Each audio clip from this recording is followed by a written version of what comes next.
Paul Brunton అని రమణ మహర్షి గారి శిష్యుడు అన్నమాట. ఆయన బ్రిటిష్లో వచ్చాడు.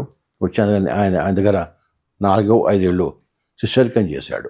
ఆయన ఈజిప్ట్కి వెళ్ళి అక్కడ పిరమిడ్లోకి వెళ్ళి లోపలికి వెళ్ళి విజిటింగ్ హౌస్కి వెళ్ళి అక్కడ దాక్కున్నాడు. సాయంత్రం మూసేశారు గిజాని, అందరూ వెళ్ళిపోయారు. ఇది ఒక్కడెక్కడే ఉన్నాడు. మెల్లిగా రాత్రి అయ్యేసరికి మెల్లిగా ఎక్కి పైకి వెళ్ళి అంతా తిరగడం మొదలాడు. పిరమిడ్ అంతా. పిరమిడ్ అయితే చాలా ఎనర్జీస్ ఉంటాయండి. ఎందుకంటే దాని ఇంక్లైన్ క్యాల్కులేషన్ కానీ యాంగిల్ క్యాల్కులేషన్ కానీ చాలా సైంటిఫిక్గా ఉందన్నమాట. దాంట్లోకి పైన క్రిస్టల్ ఉంటుంది. ఆ క్రిస్టల్ వల్ల దానికి ఎనర్జీ వస్తుంది.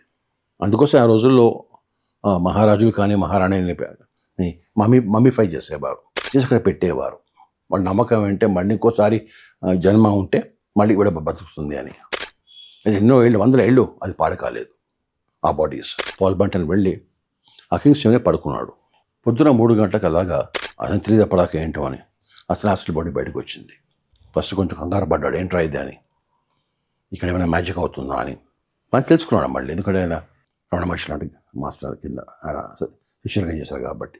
చేసి బయటకు వస్తుంటే అసలు బాడీ బయటకు వస్తుంటే ఈ పెద్ద పెద్ద పిరమిడ్స్కి ఎలాగైతే మన గుడికి ఒక పూజారి ఉంటాడు, ఒక చర్చ్కి ఒక ఫాదర్ ఉంటాడు, పాస్టర్ ఉంటాడు, అలాగే ఈ పిరమిడ్కి కూడా ఒక మాస్టర్ ఉంటాడు.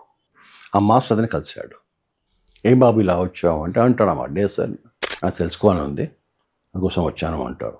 ఎందుకంటే అసలు బాడీ బయటకు వచ్చినప్పుడు మన థాట్స్ ఏంటో అతను తెలిసిపోతాయి. మనం ముందున్న వాడికి అతని థాట్స్ ఏంటో మనకు తెలిసిపోతాయి అన్నమాట. So there is no game, ఏం లేదు, మొత్తం క్లారిటీగా ఉంటుంది. అప్పుడే చూపిస్తాడు అన్నమాట, మొత్తం చూపిస్తాడు అతనికి. మనకు కూడా కట్టాము ఇక్కడ హైదరాబాద్ కర్తాల దగ్గర ఉంది, బెంగళూరులో ఉంది, పెద్ద పెద్దవి 180 feet by 180 feet, 200 feet by 200 feet అంత పెద్ద పిరమిడ్స్. దాంట్లో కింగ్స్ చేంబర్ ఉంది. అర్ధరాత్రి అలా వెళ్ళి ఆ కింగ్స్ చేంబర్ కూర్చొని మెయింటైన్ చేసినా పర్వాలేదు, అక్కడ మీరు పడుకున్నా పర్వాలేదు, యూ కెన్ ఫీల్ ఇట్.